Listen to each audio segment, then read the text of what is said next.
은혜의 말씀 되시기를 주의 이름으로 간절히 축원합니다. 오늘 본문의 말씀을 통해서 우리가 함께 은혜를 나누길 원하는 것은 하나님의 특별한 계시, 특별 계시가 무엇인가에 대한 말씀입니다. 하나님은 우리에게 두 가지 방법으로 자신을 나타내십니다. 하나는 지으신 우주 만물을 통해서 나타내시는데, 누가 무엇을 만들었을 때에는 거기에는 목적이 있으며 그 만들어진 것에는 그 사람의 사상과 능력 또 그 모든 것들이 내재되어 있기 마련입니다. 그래서 우리는 어떤 예술가의 작품을 보게 될 때에 그 작품에서 작가의 생각이라든가 또 작가의 어떤 예술적인 능력이라든가 그리고 이 예술 작품 속에 이제 작가가 어떤 뜻을 가지고 이 예술 작품을 했는가, 그 의미가 무엇인가, 그런 모든 것들을 그 작품을 통해서 알 수가 있습니다. 하나님께서 지으신 우주 만물도 마찬가지입니다. 그 가운데에는 하나님의 생각이 들어있고 또 하나님께서 이제 그 모든 것을 지으신 그 능력이 그 속에 들어가 있고 그리고 뜻이 숨어 있습니다. 때문에 우리는 우주 만물을 보고 하나님이 어떠한 분이신가 라는 것을 알 수가 있고 짐작할 수가 있는 것입니다. 이에 대해서 사도 바울은 로마서 1장 20절에서 창세로부터 하나님의 보이지 아니하는 것들, 곧 하나님의 영원하신 능력과 신성이 그 만드신 만물 속에 분명히 보여 알게 되었다, 그렇게 이야기를 하고 있는 겁니다. 이처럼 하나님께서 지으신 우주 만물을 통해서 자신을 나타내 보이시는 것을 신학 용어로 뭐라고 얘기를 하냐면 자연계시라고 말합니다. 자연계시. 인간은 본래 이 자연계시만으로도 하나님이 어떠하심을 알 수 있는 영적 안목이 있었단 말이에요. 오늘 1절부터 6절까지의 말씀 보니까 다윗도 이런 자연계시를 통해서 하나님이 어떠한 분이심을 아는 그런 영적 안목이 뛰어난 사람이었다는 것을 알 수가 있습니다. 다윗뿐만이 아니에요. 성경에서 소개하고 있는 믿음의 사람들, 아브라함이나 엘리야와 그리고 오늘 본문에 나와 있는 다윗과 같은 이런 사람들을 보게 되면 하나님께서 지으신 하늘과 땅을 보면서 하나님을 알 수 있었고 섬길 수가 있었어요. 그 가운데 숨겨진 하나님의 뜻과 하나님의 섭리하심을 이렇게 이제 보면서 간접적으로 보면서 그 자연 만물을 보면서 기뻐하고 노래하는 그런 모습을 보게 됩니다. 아브라함은 하늘의 별들을 보면서 자손들이 번창하게 될 것이라는 하나님의 뜻을 알 수 있었고, 엘리야는 하늘의 구름을 보고는 3년 6개월 동안 내리지 않았던 비가 내릴 것이라는 하나님의 생각을 읽을 수가 있었습니다. 뿐만 아니라 다윗은 하늘의 달과 별, 산과 들, 바다, 나무와 숲, 꽃들까지도 하나님의 섭리하심을 아는데 충분하다고 그렇게 노래를 하고 있단 말이에요. 그런데 믿음의 사람들도 죄를 짓고 회개하지 않았을 때, 다시 말하면 죄 속에 그렇게 살아가고 있을 때에는 자연 만물을 보며 하나님을 알고 섬기던 것을 더 이상 할 수가 없었습니다. 죄가 인간의 영적 안목을 어둡게 함으로 인해서 자연 만물을 보고도 그 속에 분명히 하나님의 섭리가 있고 하나님의 뜻이 그 속에 있음에도 불구하고 죄 가운데 있었기 때문에 하나님을 섬길 수 없게 만들어 버렸단 말이에요. 죄가. 회개하지 않은 죄인이라도 여러분 자연을 보면 감탄할 수 있어요. 자연의 아름다움과 신비로움에 감탄할 수 있고 그 자연을 통해서 많은 영감을 받아서 아름다운 시를 쓰기도 하고 노래도 하며 놀라운 발명품들도 만들어내기도 합니다. 그렇지만 죄 가운데 있는 이상 정작 거기에서 하나님을 발견할 수가 없는 겁니다. 또한 거기서 하나님의 어떤 메시지, 하나님의 뜻을 발견할 수가 없어요. 죄 가운데 있기 때문에. 하늘이 하나님의 영광을 선포하고 궁창이 그 손으로 하신 일을 나타내며 날은 날에게 말하고 밤은 밤에게 지식을 전하였지만 죄로 인하여 타락한 인간은 하나님의 영광을 알고 찬양할 수 없게 되는 겁니다. 이것은 여러분 인간에게는 엄청난 불행이 아닐 수가 없어요. 왜냐하면 인간이 그 존재의 근원이 되시는 하나님을 알지 못하고 교제하지 못하고 섬기지 못한다는 것은 자신의 삶의 목적을 상실한 것일 뿐만 아니라 궁극적으로는 영원한 멸망에 이르는 것이기 때문입니다. 그래서 하나님은 이제 인간들에게 이러한 불행을 극복할 수 있는 새로운 방법으로 특별 계시를 준비하셨어요. 특별 계시. 여러분 자연 계시는 자연 만물을 통해서 하나님의 살아계심, 하나님의 뜻, 하나님의 생각을 읽을 수가 있어요. 근데 죄악으로 인해서 죄를 가지고 있으면 죄악으로 인해서 이제 자연 만물을 통해서도 그러하신 하나님의 뜻, 하나님의 섭리를 알 수가 없게 됐단 말이에요. 그래서 하나님은 이제 그 모든 불행함을 극복할 수 있는 새로운 방법을 특별한 계시를 통해서 우리에게 알려주시고 있어요. 즉 하나님은 자연 계시를 통해서 자신을 간접적으로 나타내 보이시는 것을 뛰어넘어서 자신을 직접적으로 나타내 보이시는 특별 계시를 준비하신 겁니다. 그래서 하나님께서 구약 시대에는 택한 사람들에게 직접 나타나시거나 또 말씀을 통해서 하나님의 살아계심과 뜻을 계시하여 주심으로 그들로 하여금 하나님을 알고 섬기게 했습니다. 그런 하나님의 계시가 그의 백성들에게 문자로 구체적으로 주어진 것이 바로 오늘 우리가 가까이 하고 있는 성경 말씀이고, 성경을 다른 말로 하나님의 특별 계시라고 하는 이유가 여기 있단 말이에요. 그러니까 성경 말씀이 바로 특별 계시입니다. 따스합니다. 성경 말씀이 특별 계시이다. 할렐루야. 이것을 우리가 이제 알고 말씀을 함께 나누기를 원합니다. 그러므로 우리가 성경을 읽고 오늘 하나님의 말씀을 들을 수 있는 것을 하나님께서 우리에게 특별하게 계시하는 것이라고 믿는다면 엄청난 사건이 성경 말씀을 펼 때마다 또 들을 때마다 우리에게 벌어지고 있다는 것입니다. 왜냐하면 성경을 통해서, 성경 말씀을 통해서 우리는 전능하신 하나님의 살아계심과 하나님의 뜻과 그의 나라를 발견하게 되기 때문입니다. 특별 계시가 영적 안목이 흐려진 인간에게, 죄악으로 인해서 그 영적 안목이 흐려진 인간에게 하나님을 확인하게 하는 가장 직접적인 방편이라면 자연 계시는 특별 계시를 통해서 영적 안목을 회복한 사람이 하나님께서 만드신 자연 만물을 보며 감탄만 하게 하는 것이 아니라 하나님의 위대하심과 영광과 능력을 알게 하는 방편이라는 것을 알 수 있단 말이에요. 성도들 가운데는 특별 계시만 중요하고 자연 계시에 대해서는 소홀히 하는 경향이 있는데, 우리는 성경이라는 이 특별 계시를 가지고 자연을 바라보며 거기에 계신 하나님의 위대하심과 영광과 능력을 발견하게 되며 시편의 시인들처럼 하나님을 찬양할 수 있어야 할 줄로 믿습니다. 하나님은 지금도 우주 만물을 주관하며 섭리하시기 때문에 이제 우리가 특별 계시의 눈으로 자연을 보게 되면 그 가운데서도 살아계신 하나님의 역동적인 역사를 만날 수가 있는 것입니다. 그렇다면 어떻게 자연 만물 속에 나타나는 하나님의 영광을 우리가 볼 수 있을까?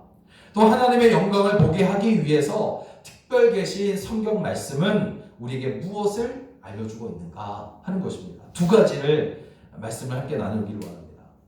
하나님의 말씀이 이 특별 계시가 우리에게 무엇을 알려주고 있는가 하는 것인데, 첫째는 주님의 선하심을 닮으라고 말하고 있어요. 주님의 선하심을 닮으라. 다시 말하면 예수님을 닮아가라. 그렇게 말씀하고 있어요.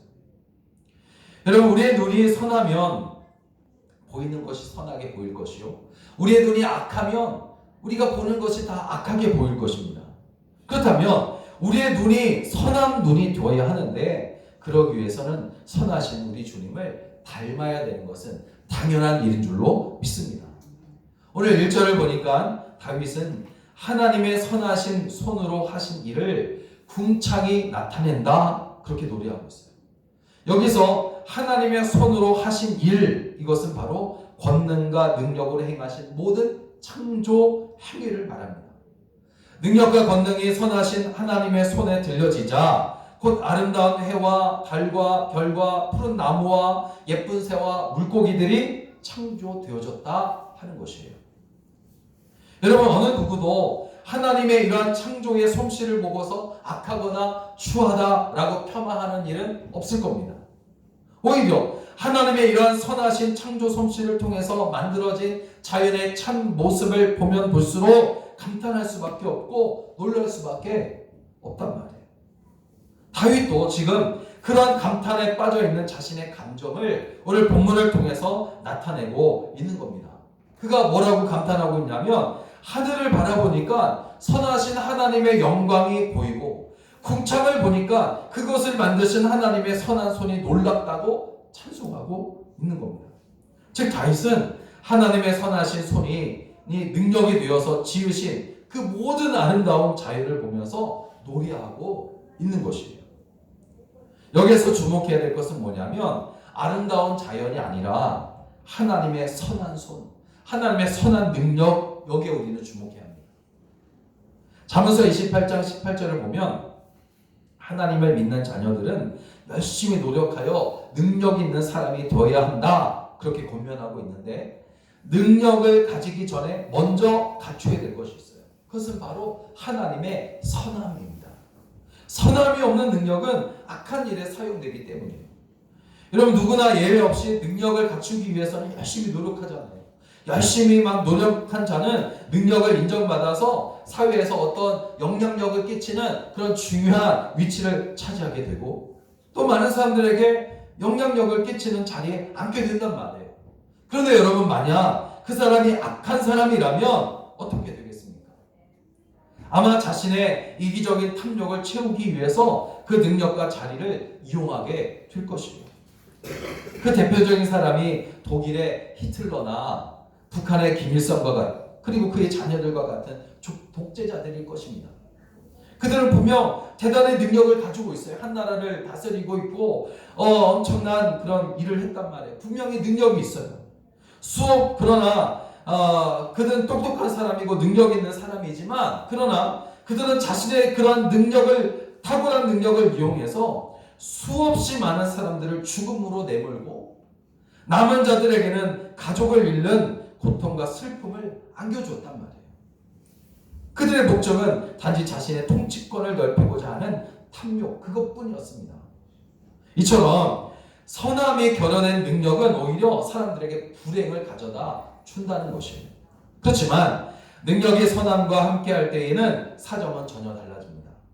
인류 역사상 가장 능력이 있었던 여인들 가운데 한 명이 누구냐면 테레사 수녀거든요. 테레사 수녀인데, 그녀에게는 사람들에게 사랑과 자비를 베풀 수 있는 선한 능력, 하나님의 능력, 예수님의 능력이 있었습니다. 배고프고 외롭던 사람들도 테레사 수녀 앞에만 서게 되면 그리스도의 평안과 안식을 얻을 수 있었다라고 고백을 해요. 테레사 수녀는 예수님의 선함을 닮았으며 몸으로 익혔던 귀한 여인 중에 한 사람이었습니다. 오늘날까지도 이런 많은 사람들에게 큰 감동과 영감을 주는 사람은 히틀러나 김일성이 아닌 테레사 수녀와 같은 사람들인 것을 알 수 있어요. 이처럼 능력이란 악인의 손에 들려지면 흉기가 되지만, 그러나 선한 사람의 손에 들려지게 되면 평안의 도구가 되는 겁니다. 능력이 마귀의 손에 들려지게 되면 그것은 파괴의 도구가 되겠지만, 하나님의 선한 손에 들려지게 되면 평안의 도구가 되는 것이에요. 이처럼 참 능력이란 선함이 바탕이 되어야 하는 것이에요. 바로 이것을 우리는 닮아야 된다는 겁니다. 특별 계시가 하나님의 말씀이 우리에게 알려주는 것이 무엇이냐? 바로 예수님의 이런 선한 능력을 너희가 닮아야 한다. 그렇다면 오늘 우리 성도들은 불신자들과는 분명히 달라져야 합니다. 능력을 가지려고 노력하되 먼저 우리 주 예수 그리스도의 선하심을 배우고 닮아서 몸에 익혀야 된다는 거예요. 그래야만 이런 사람들에게 유익을 베풀 수 있는 참된 능력자가 될 수가 있기 때문입니다. 그래야만 사람들에게 행복을 나눠줄 수 있는 사람이 될 수가 있는 겁니다. 이렇게 이런 특별 계시인 성경 말씀은 능력을 원하는 이유가 남을 더 섬기고 더 사랑하기 위한 선한 목적이 있어야 한다는 것을 우리에게 알려주고 있는 거예요. 여러분, 하나님의 선함을 배우고 담는 것만큼 사람들에게 유익을 끼칠 방법이 과연 어디에 있겠는가 하는 것이에요. 하나님의 선함이 결핍되어 있는 능력이란 아무런 가치도 없을 뿐더러 오히려 남에게 악을 끼친다는 것을 알아야 할 것입니다. 그러므로 여러분, 이 한 해에 능력 있는 삶이 되시기를 주의 이름으로 축원합니다. 그러나 먼저 하나님의 말씀이라는 특별 계시를 통해서 보여주는 그 하나님의 우리 주님의 선하심을 배우고 닮아감으로 선한 능력자들이 다 되어서 많은 사람들에게 우리 주 예수 그리스도의 그 사랑의 능력, 선하신 능력을 끼치는 그런 삶이 되시기를 주의 이름으로 간절히 축원합니다. 축원합니다. 두 번째로, 이제 특별 계시인 성경 말씀은 자연 만물 속에 하나님의 뜻이 숨겨 있음을 믿게 한다는 사실입니다. 하나님의 말씀은 우리의 삶에 있는 모든 것들, 그리고 모든 자연 만물 속에 하나님의 뜻이 숨어 있다는 사실을 하나님의 말씀이 우리에게 알려주고 있다는 사실입니다. 그래서 이것은 우리에게 어떤 유익을 주냐 하면 이 세상을 살아가는 동안 범사에 감사할 수 있게 만든다는 것입니다. 하나님에게 하신 말씀 우리가 마음 가운데 새기고 그 말씀을 가지고 살아가는 사람은 어떤 환경 속에서도 감사할 수 있게 되고 어떤 환경 속에서도 기뻐할 수 있게 만든다는 거죠. 2절을 보니까 날은 날에게 말하고 밤은 밤에게 지식을 전하니 그렇게 말하고 있어요. 근데 여기서 날은 날에게 말한다 라는 이 말을 원문 성경으로 찾아보니까 더 구체적으로 말하고 있는데 이런 말입니다. 날은 날에게 말을 쏟아내고 있다. 그렇게 이야기를 하고 있고, 그러니까 그냥 말하는 것이 아니라 하나님의 메시지를 쏟아내고 있다. 그런 말입니다. 밤은 밤에게 지식을 전한다. 이런 말도 밤은 밤대로 우리에게 하나님의 메시지를 전하고 있다. 그렇게 이야기를 하고 있어요. 즉 우주 만물, 자연 만물은 하나님에 대한 메시지를 충분히 전하여 주고 있다라는 겁니다. 여러분, 태양이 환히 비추는 낮에 자연 만물을 바라보게 되면 계절마다 얼마나 다양하고 화려합니까? 우주 만물은 그런 화려함과 신비함으로 하나님의 신성과 능력을 증거하고 있단 말이에요. 밤은 또 어떻습니까? 밤에는 무수히 많은 별들로 가득한 밤하늘을 보면서 우리는 감동한단 말이에요. 그러나 하나님의 말씀이 있는 사람은, 특별 계신 하나님의 성경 말씀이 그 마음속에 있는 사람은 그 순간 감동만 하는 것이 아니라 하나님이 얼마나 아름다우시고 하나님이 얼마나 위대하신 분이신가를 깨닫게 된다는 것입니다. 바로 이런 이유에서 바울은 로마서 1장 20절에 창세로부터 그의 보이지 아니하는 것들 곧 그의 영원하신 능력과 신성이 그 만드신 만물에 분명히 보여 알려졌나니 그러므로 그들이 핑계하지 못할지니라. 그렇게 말하고 있어요. 여러분, 우주 만물은 낮은 낮대로 밤은 밤대로 하나님의 메시지를 인생들에게 충분하게 전해주고 있는 줄로 믿습니다. 그냥 보이니 나무이고 그냥 보이니 밤하늘이라는 생각으로 단순하게 그 자연 만물을 바라보지 않게 되기를 바랍니다. 하나님의 말씀을 마음속에 가지고 있다면 그 모든 자연 만물이 다 하나님의 뜻이, 하나님의 메시지를 충분히 전하고 있음을 우리는 발견하게 될 것입니다. 이렇게 자연 만물을 통해서 하나님의 뜻을 발견할 수만 있다면 하나님께서 만드신 최고의 자연 만물인 우리 인생들, 우리 인간들을 향하신 하나님의 뜻 역시 알 수가 있게 될 겁니다. 물론 인생은 타락으로 인해서 영적인 눈과 귀가 어두워져서 하나님의 풍성한 메시지를 계속해서 잘 듣지 못할 때가 많이 있어요. 예수님께서 말씀하신 대로 귀가 있어도 듣지 못할 때가 있고 눈이 있어도 보지 못할 때가 있어요. 하나님을 경배하라는 하나님의 메시지는 듣지 못하고 대신에 그 자연을 숭배하며 썩어지지 아니하는 하나님의 영광을 썩어질 사람과 금수와 버러지 형상의 우상으로 바꾸어 버리는 일들이 너무나 많은 거예요. 그래서 로마서 1장 23절에 썩어지지 아니하는 하나님의 영광을 썩어질 사람과 새와 짐승과 기어다니는 동물 모양의 우상으로 바꾸었느니라. 그렇게 탄식을 하고 있습니다. 너무나 많은 사람들이 죄인이기에 자연에 대하여 감격은 하지만 그 자연을 만드신 하나님이 계시다는 것은 도저히 생각하지 못하고 있어요. 하지만 오늘 우리 성도들은 영적인 눈과 귀를 회복한 사람들인 줄로 믿습니다. 그러므로 우주 만물에 대하여 진지하게 우리가 묵상하기만 하면 거기서 우리는 하나님의 메시지를 풍성하게 들을 수가 있다는 것입니다. 미국의 우주 비행사인 존 글렌이라는 사람은 우주를 탐험하고 이제 지구에 다시 도착해서 그가 첫 번째 이렇게 말을 했다고 해요. 지구 밖 우주에서 보니 우주는 하나님의 영광으로 가득 차 있었다. 그렇게 이야기했다고 해요. 우주에 다녀온 소감을 이렇게 이야기했어요. 이것은 바로 영적인 눈과 귀를 회복한 사람의 고백인 줄로 믿습니다. 그렇다면 우리는 어떠냐라는 것이죠. 자연이 들려주는 하나님의 메시지를 잘 듣고 있습니까? 떨어지는 낙엽 하나에서도 하나님의 음성을 들을 수 있는 밝은 길을 여러분 가질 수 있기를 주의 이름으로 축복합니다. 마태복음 6장 28절에서 또 너희가 어찌 의복을 위하여 염려하느냐? 들의 백합화가 어떻게 자라는가 생각하여 보라. 수고도 아니하고 길쌈도 아니하느니라. 하시면서 예수님은 들에 피는 그 들 백합화를 통해서도 인생의 어떤 원리를 깨달으시고 말씀해 주시고 있어요. 또 마가복음 13장 28절에 예수님은 무화과 나무의 비유를 배우라. 그가 가지가 연하여지고 잎사귀를 내면 여름이 가까운 줄을 아나니 라고 말씀하시면서 하나님의 때를 이야기하고 있어요. 자연 만물 속에 하나님의 뜻이 숨겨져 있음을 알고 하나님을 경배하며 영광 올려드리는 하나님의 자녀가 다 되시기를 주의 이름으로 축원합니다.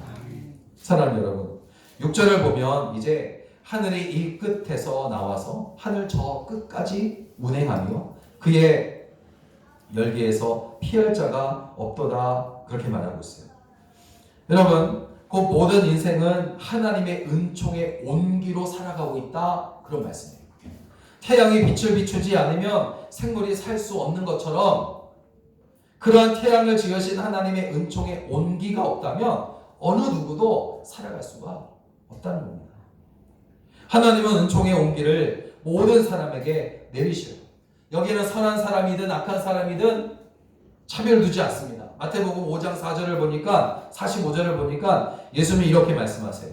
하나님이 그 해를 악인과 선인에게 비추게 하시며 비를 의로운 자와 불의한 자에게 내리우시니라 그렇게 말씀하는데 여러분 어떤 사람이든 모두가 다 하나님의 은총 아래에 있다는 겁니다. 하나님의 은총으로 삶을 살아가고 있어요. 이것을 신학용어로 뭐라고 말하냐면 일반 은총 이렇게 이야기해요. 자연계시와 비슷한 말입니다. 일반 은총. 이러한 일반 은총은 믿음으로 구원받아서 하나님의 자녀가 된 성도들에게 베푸시는 특별 은총과는 구별돼요. 우리가 받은 특별 은총은 어떤 은총이냐면 죄에서 구원받은 구원의 은총인 줄로 믿습니다. 하나님의 은혜로 구원받은 사람이 하나님께서 지으신 세계를 바라보는 것과 구원받지 못한 사람이 하나님께서 지으신 세계를 바라보는 것은 완전히 다르단 말이에요. 모든 사람에게 하나님의 은총은 임하지만 그 모든 것을 지으시고 베푸시는 하나님께 감사하며 찬송하고 하나님을 경배하는 특별 은총 가운데 있는 사람이 있는가 하면 그 모든 것을 지으신 하나님을 전혀 생각하지 못하고 오히려 로마서 1장 23절에서 증거하고 있듯이 하나님의 영광을 썩어질 사람과 금수와 버러지 형상의 우상으로 바꿔버리는 사람들이 있는 겁니다. 오늘 우리는 어떤 사람이 되어야 되겠습니까? 하나님께서 내게 베풀어 주시는 은혜들을 생각해 보시기를 주의 이름으로 부탁을 드립니다. 자연 만물을 펼쳐 보여주시고 숨 쉴 수 있는 공기를 우리에게 주셨단 말이에요. 그리고 힘들 일이 많고 염려되는 일이 많아도 우리에게 힘을 주시고 이기게 하시는 하나님께 모든 영광을 올려드리며 범사에 감사하며 여러분 살아가시기를 주의 이름으로 부탁을 드립니다. 그렇게 하는 것이 특별 계시를 통해 특별한 은총인 구원의 은총을 받은 사람들의 모습이기 때문입니다.